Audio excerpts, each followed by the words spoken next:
Welcome to first talk, track 2 for Wild West Hackin Fest.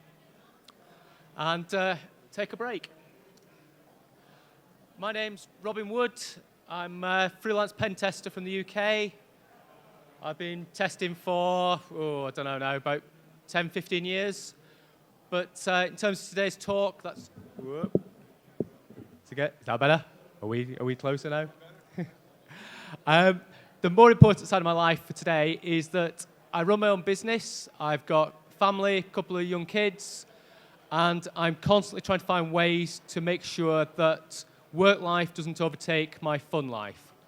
So it's trying to say, right, work, you are there, yes, you've got to be done, but family life, having fun is more important. I'm making sure that I keep the distinction.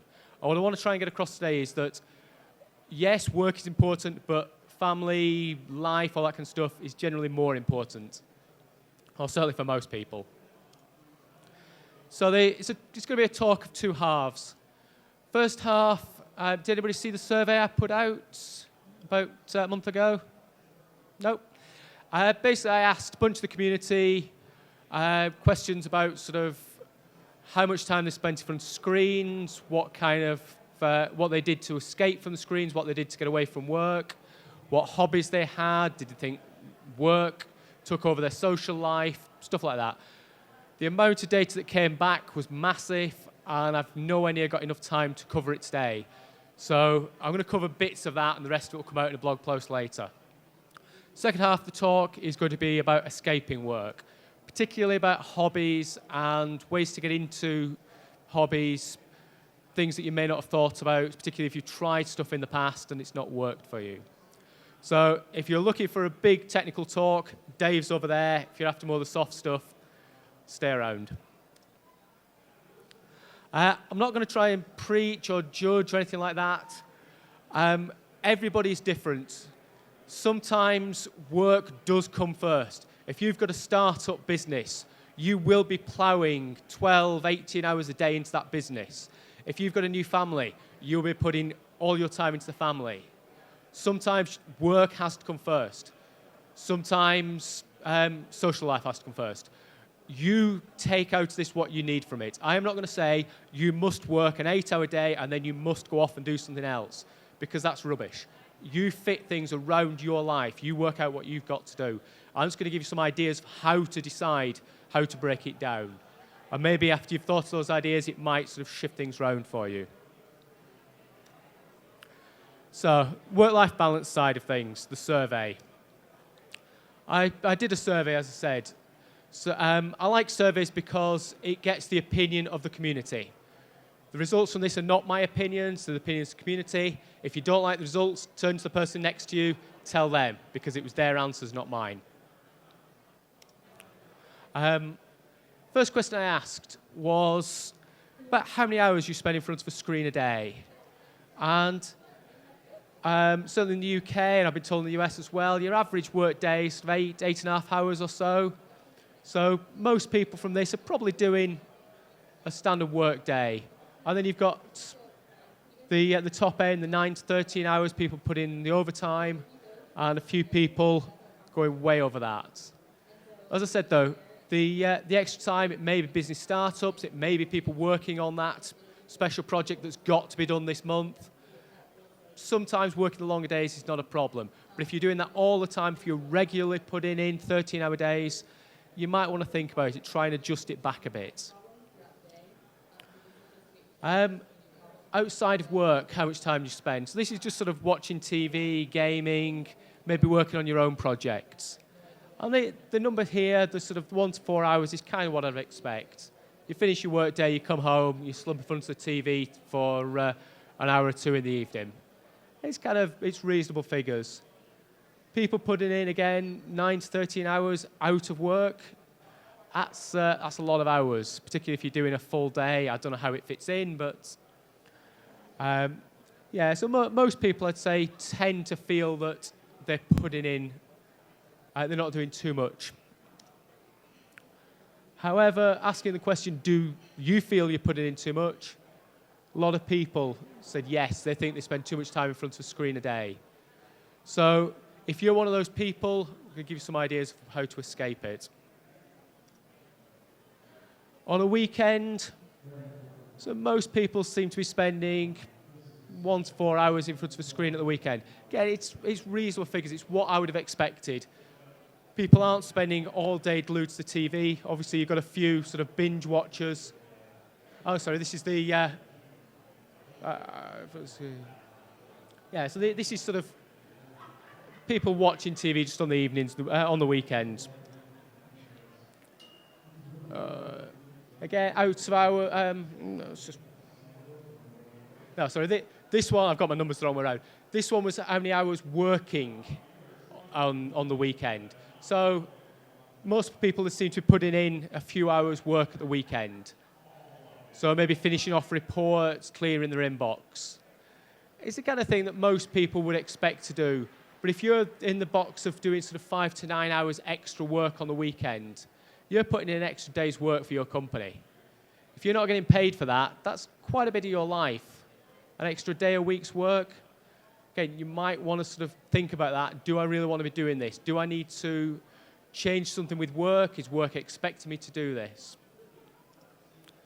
And then outside of work hours, people put in a few hours watching TV and stuff.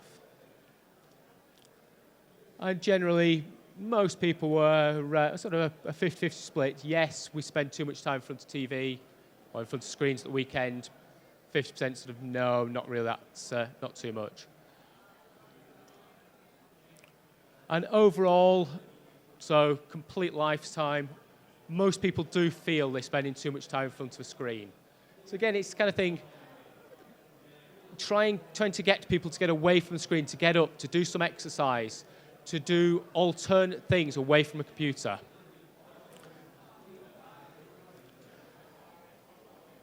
Based on the figures, though, this was a surprising result. A lot of people saying they do deliberately find time to get away from a screen. So it's quite nice that a lot of people do try and escape at some point. And work life intruding on your home time. So this was stuff like, have you missed birthday parties or sort of school assemblies, school events, stuff like that. Weird that some people say, yes, they've deliberately used work to avoid events. But I know I've missed the odd thing at my kid's school because of work. And I try not to do it very often, but it does happen. So talk to your work. If you find that you're missing every kid's birthday or every kid's school assembly, talk to school, or talk to your work. See if they can do something for you. Give you those few hours off to go and do it, because you won't get those hours back. Once your kid's gone through school, they've gone through school. You can work again in the future. You can carry on working. But if you can get those few hours off to get away, go and see them, do whatever it is, it will make a difference.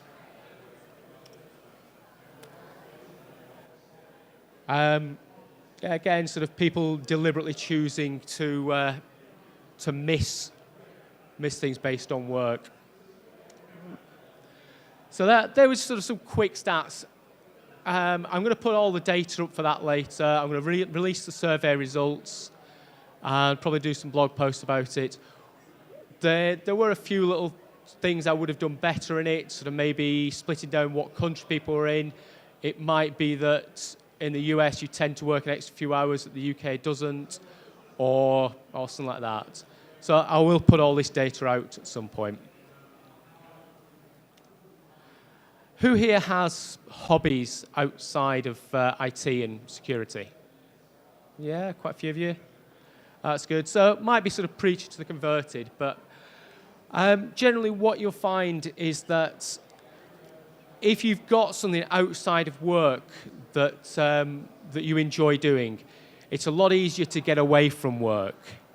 It's a lot easier to sort of say, right, I am finishing today at 5 o'clock, 5:30, whatever, and I'm going to go and do something else, something that I enjoy doing. If all you're doing is finishing, going home, and slumping in front of the TV, then a lot of people I spoke to who do that say, yeah, I may as well just stay at work for an extra few hours because I go home, I'm just going to collapse and do nothing anyway. So having a reason to get home. And there has been lots of research to show hobbies, there's lots and lots of benefits from having them. If you Google just benefits from having a hobby, there are tons of surveys. These are the sort of the general things they come back with. Keeps you healthy.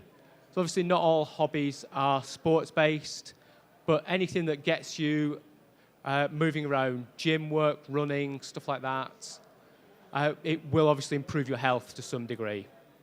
Stress relief, if you're not thinking about work, if you're not deliberately thinking about the project stuff, it's just a nice way to get your mind off what's going on and to take a break and just get off onto something different. New challenges, I don't know, learn a language, learn to cook, learn to rock climb, something to get your brain working in a different way. If you are always in the same rut of, this is it, I am working, I do my job, that's it, you don't grow. Once you start learning new things, stuff starts to move around. You think, I learned that, but that can apply over here, and it helps. Improve your self-confidence. If you can go out and at the weekend, I don't know, prove you can run 50 miles and then come back in, being able to do that helps you in yourself. You know, if I push myself, I can do something. And it will improve your self-confidence. It'll get you feel more confident. You can present better or stand in front of a board and sort of think, yeah, I just stood all weekend doing whatever. I can do this today, it's easy. And finally, meeting new people. Whatever hobbies you get into, you will tend to meet somebody new. Whether it's chatting to somebody in the gym, whether it's joining a book club, going out running, you might just bump into the same people at the track that you're running on.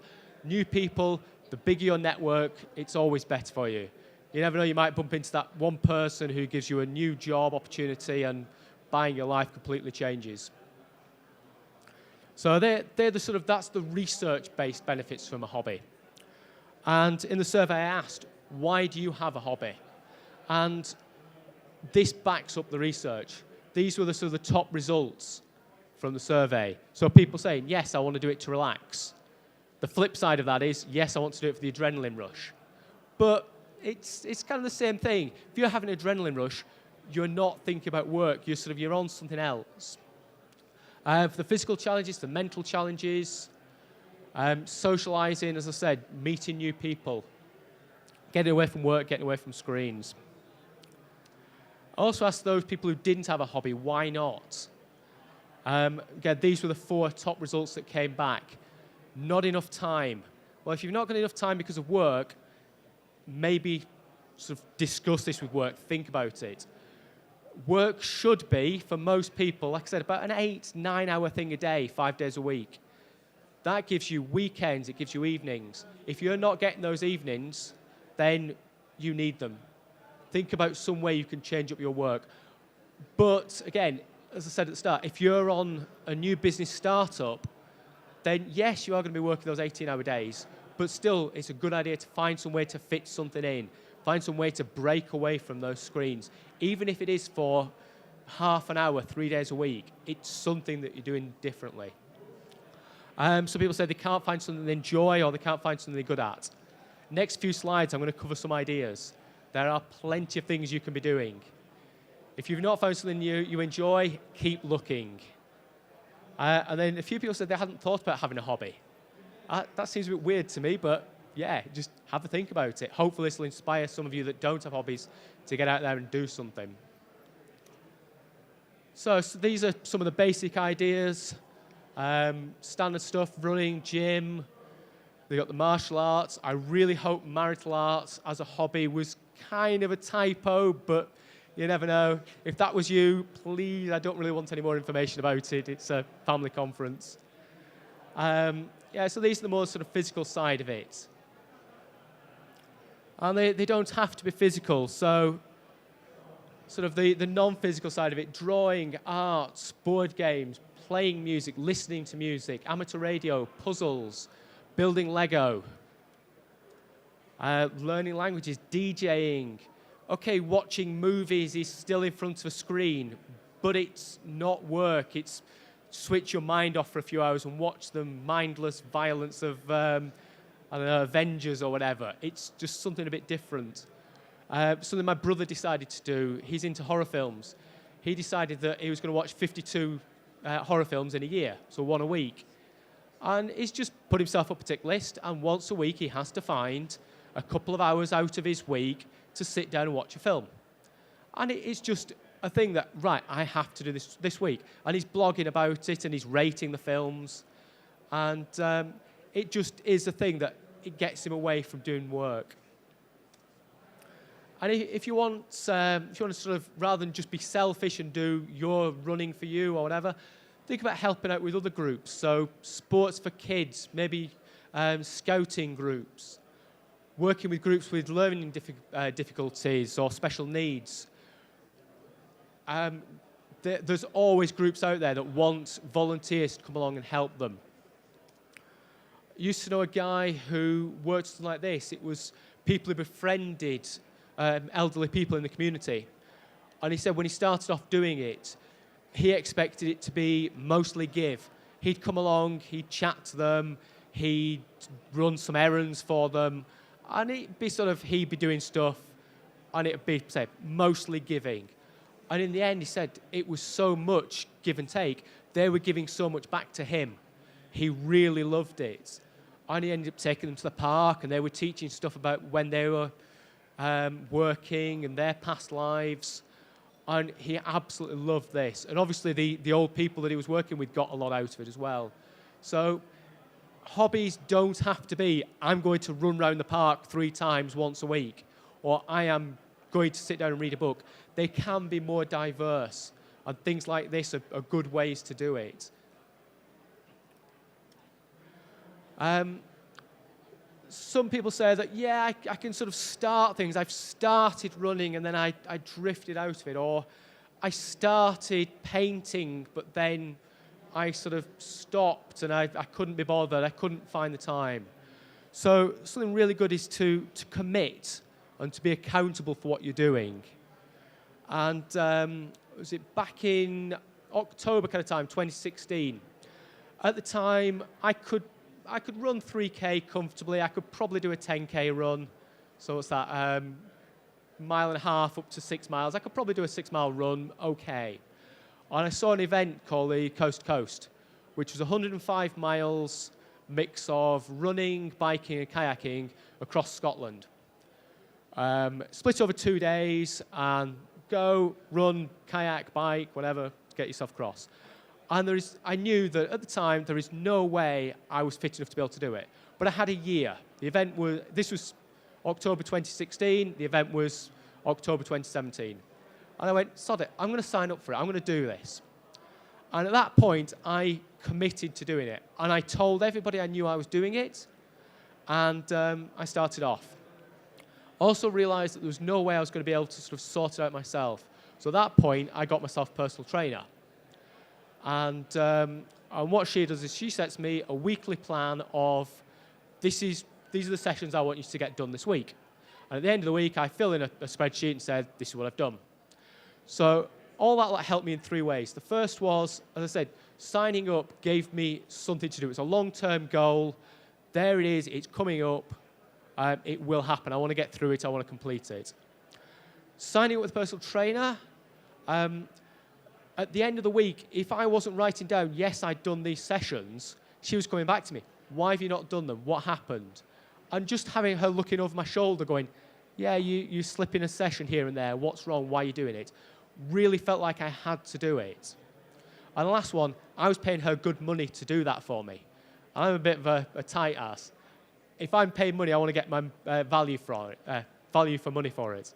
So spending the money, I wanted to get my money's worth. And so if I was cheating on it, then I'm not getting my money out of it. So that helped me on it. I said, other ways to tell people you're going to do it, whether that's friends or family, whether it's announcing it on Twitter, on Facebook, whatever. If you sign up and you start saying, yes, I'm going to do this, then you will get people supporting you. And people will be saying, it's like, yeah, you've signed up for it, I'm going to sign up for it as well. Or they'll be checking in, are you getting ready for it? Do you feel like you can do it? And it gives you that bit of motivation, that bit of a push to, yes, I need to do it, because otherwise I'm going to be letting these people down. I was reading a book recently about a guy who started triathlons. And when he started off, he started a blog. At the end of each training session, he just blogged a few lines of, ran this far, these conditions, felt okay. And it was for himself, it was purely his own training diary. But then somehow or other he picked up followers from everywhere. And if he missed a session, followers would get in touch. Are you okay? What's happened? You missed it. You missed a session, or you dropped off. Normally doing 20K, you only did 10. And he said, without sort of doing anything deliberately, all these people were motivating him and making him do it. Because if he missed a session, they were on his back. Why have you missed it? Not in a bad way, but just in a way that pushed him to do it. Not doing things on your own. If you know that you're going to go out running and your mates are out there waiting for you, stood in the cold and the rain and the wet, it really motivates you to get up and go out and meet them. Similarly, let's say a book club. If you know everybody else is going to be turning up on Monday night, having read the book, and you've only read the first couple of pages, you're going to feel a bit silly. So not doing it on your own, having somebody else there, a group of you doing it, again, that helps. Also helps sort of maybe internally competitive.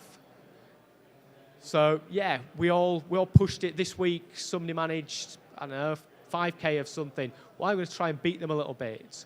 Or somebody read 3 books this week. I've only read 2. I'm going to try and beat that next week. So not doing it on your own, having other people to be responsible to helps. Break the chain. Has anybody heard of Don't Break the Chain? No. Apparently it was invented by Jerry Seinfeld. I didn't do the research as to whether this is true or not, or whether it's an urban myth. The idea is you get a big wall chart with however many days of the year or however many days you want to do something on, and each day you do your activity, you put a big red cross through it. And once you started going on something like that, it gets a habit. Right, I've done my whatever, I put a big cross on it. And the day that you don't do it and you don't get to walk up there and put a cross on, you feel bad. So it's a really good self-motivator, that if you don't enjoy working with other people, if there's nobody in your area, then this is a good way to sort of say, yes, I'm going to prove to myself I can do it. And I've got a bit of a case study later on of how Renderman used this to get himself into shape. And achievement walls. This isn't mine, this is just a random one I found on Google. But rather than motivating you to get out and do stuff, these kind of things are good ways to look back and say, this is what I've accomplished so far. And blow your own ego. This is how good I was last year. I'm going to beat this. I managed to do, I don't know, 5 whatevers last year, 5 races. I can do better than that this year. And putting all your achievements up somewhere so that you can look at them and you feel good about it. And celebrate what you've achieved. You've put the effort in, you've done it. And I've got I do a lot of running, so you get medals at the end of it. Whether you came first or last, you get your medal. I just stick my medals in the corner. But what I've started doing now is putting my race numbers up on a wall. And that's really good for me because I can look at it and go, yeah, I've done that many last year. And it just feels really good to do. Maybe if you're gardening, then take photos of the plants that you're doing and watch them grow. So I planted the seeds started coming through, they started doing this, and just have a big wall chart of all the photos. If you're a reader, set your bookshelves up, so empty bookshelf, full shelf. This is what I've not read yet, this is what I've read, and shift the books across. And you see the I've achieved this as the empty bookshelf slowly starts to fill up.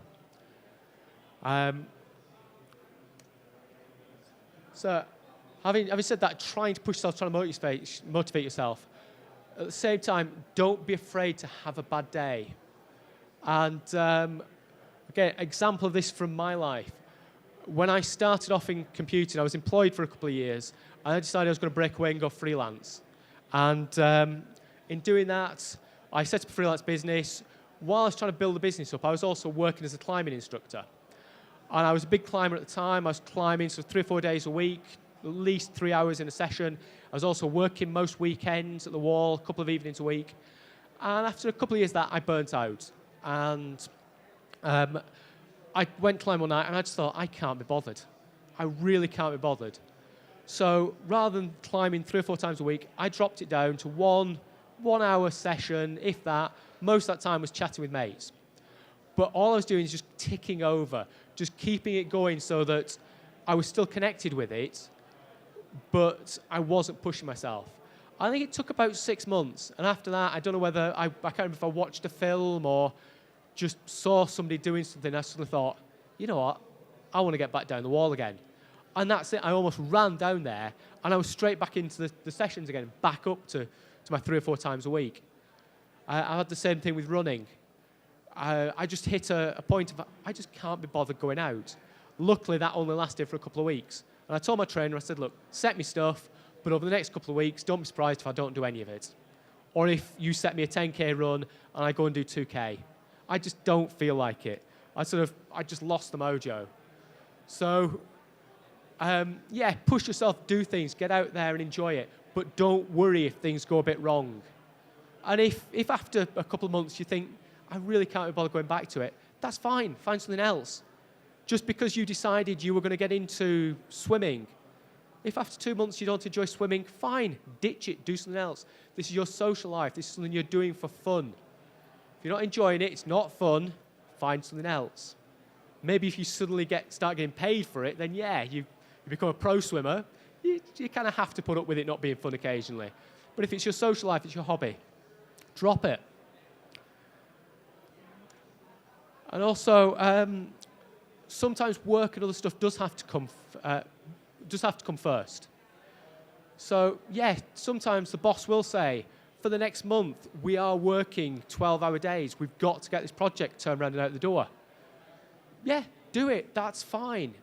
But if you acknowledge that you're doing it, then what you'll find is you will still find a way to fit in your hobby to some level.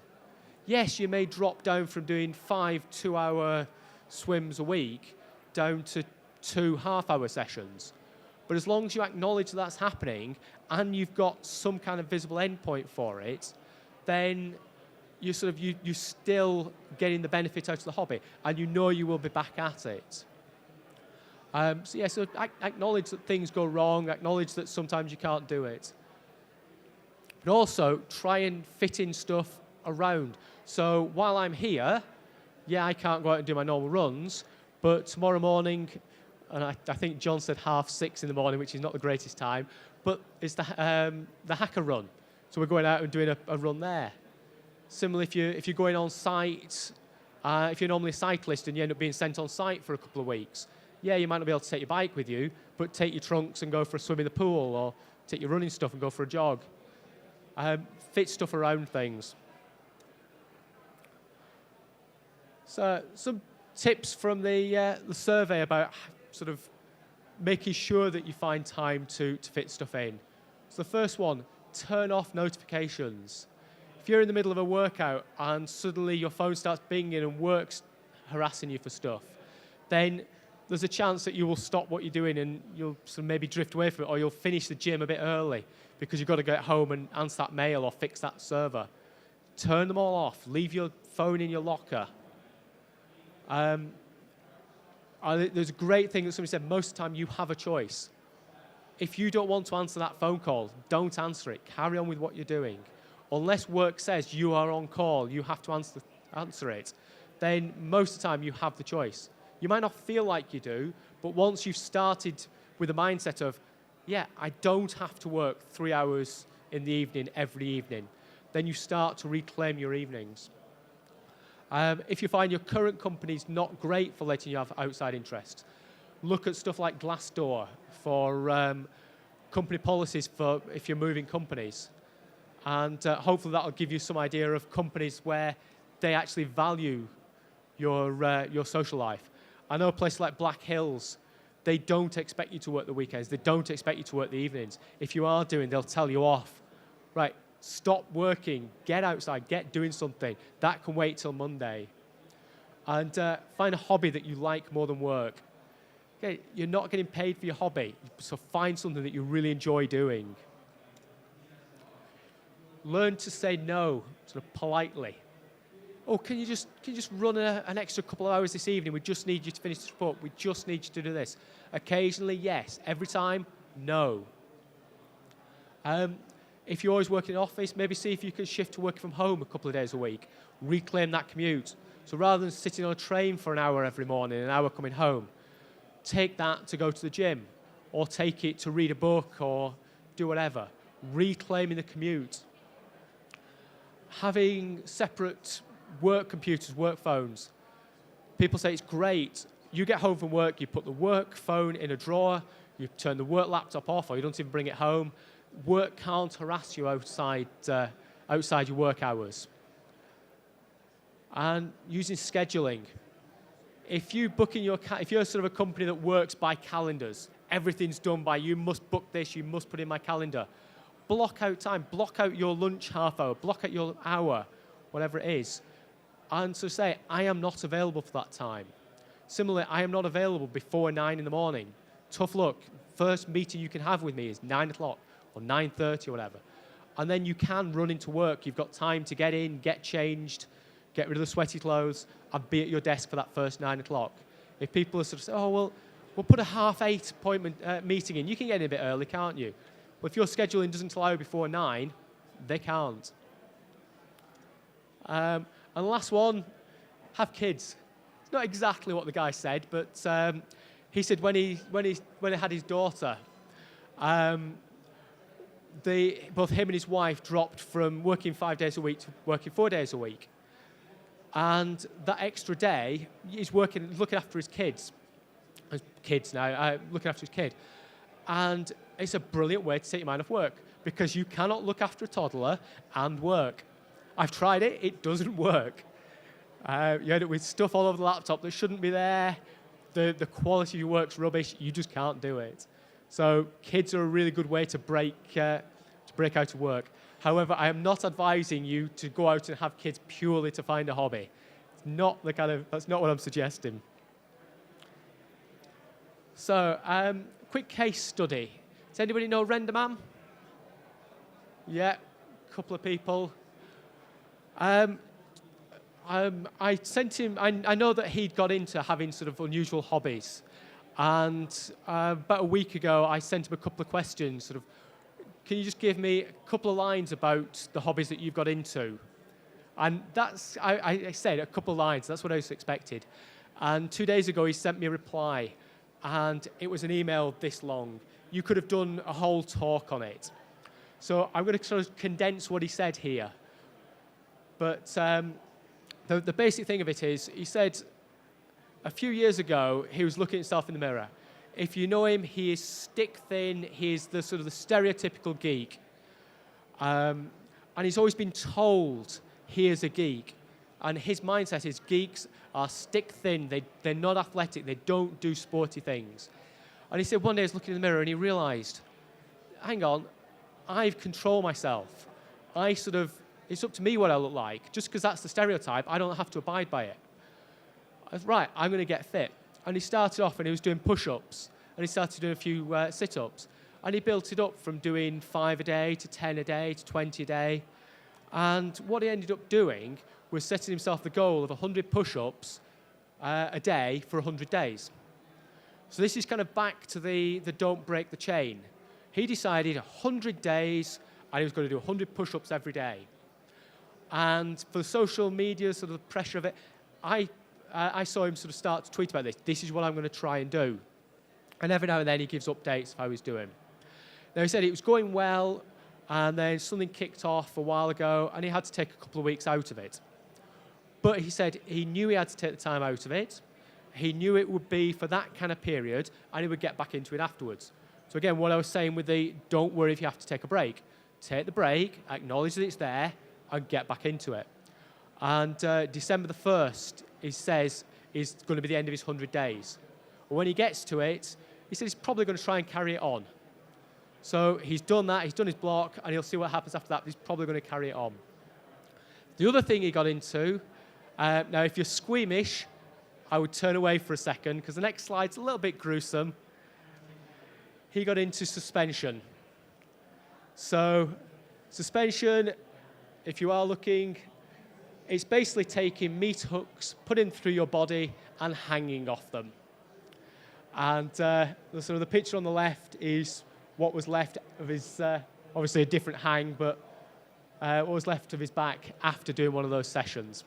So I'll get rid of the thing for now, but it's such an extreme thing. But I asked him sort of why he was doing it. And he said, well, he wanted something that would take his mind off everything. And if you're lying there and somebody's putting meat hooks through your back or through your arms, through your chest, it kind of takes your mind off work. You can't dangle there while thinking about how do I fix that problem. And the other thing he said is, you do that at a weekend. You go in on Monday morning and your boss says, oh, everything's going wrong and you've got to do this. And you think back, well, I just achieved that at the weekend. If I can do that, I can do anything. I can very easily stand up in front of a room full of people and present, or I can fix that bug. I can hang. He said one of the hangs he did was from a bridge, and he was doing, I think that was the Superman position, so he was dangling from a bridge in a Superman position. If you could do that, you could do anything. Now, I'm not suggesting everybody goes out and starts suspending themselves from stuff, but similar for me, I did a 57K, so 33 mile, I think it was, hill run last weekend. And getting back from that, it's sort of, you just get to the end of it and you feel, yes, I did that. That was really good. I achieved it. And the self-confidence does come from it. And it really builds up. So, yeah, if you need any more information on that, come and see me. I say I've got this massive email that he told me all about it. I'm quite happy to share it. To finish off with a few bits of further reading, I'm going to tweet all the links out, so don't worry about having to copy them down. Good mate of mine, InfoSec Mo, he did this really good blog post on, he feels like he's a sponge. Sponge, you put it in a bucket, it soaks up loads of stuff, but when it gets full, that's it, it's full, it can't take it anymore. And he said every now and then he has to compress that sponge, dump everything out, and start again. And it just felt like a really good analogy. And he said his hobby is travel. He gets away every now and then. He's a contractor, finishes his job. He'll take a week or two out and just go and travel, see the world. Chris Nickerson. Chris is a massive character, larger than life. If you've seen him at a conference, you'll know what I mean. But he did this talk at DerbyCon a couple of years ago where he really opened up. And he said, the talk basically goes into what if you don't break away from things, how life can go from really good to really downhill. Because he wasn't taking time out, he wasn't relaxing, he wasn't being himself, and he was just letting all the pressures of work and community life build up on him. And it's a really good, honest talk about how things can go wrong pretty quickly. There's some benefits of having a hobby. Some of the links where I got information from. Some more stuff on turning off push notifications, getting away from work, getting away from the constant emails. And I just want to finish off with, if I can get this to work and play. Will it come across? This was the opening credits to a kids' TV thing that I really loved when I was growing up. And I just think it's very appropriate. So let's see if I can get that.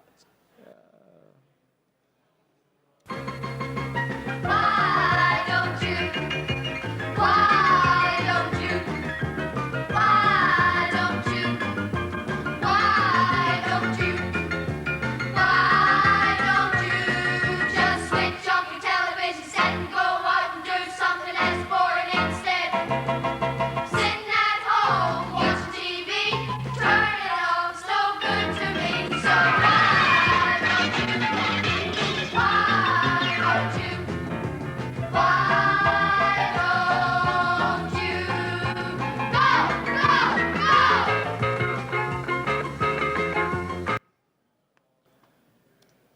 And that's it. Any questions?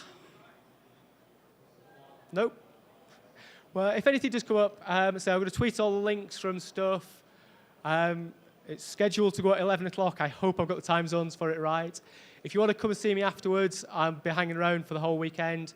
I am going on the hacker run tomorrow morning if I can still run properly after the weekend. And yeah, feel free to get in touch. Thank you very much.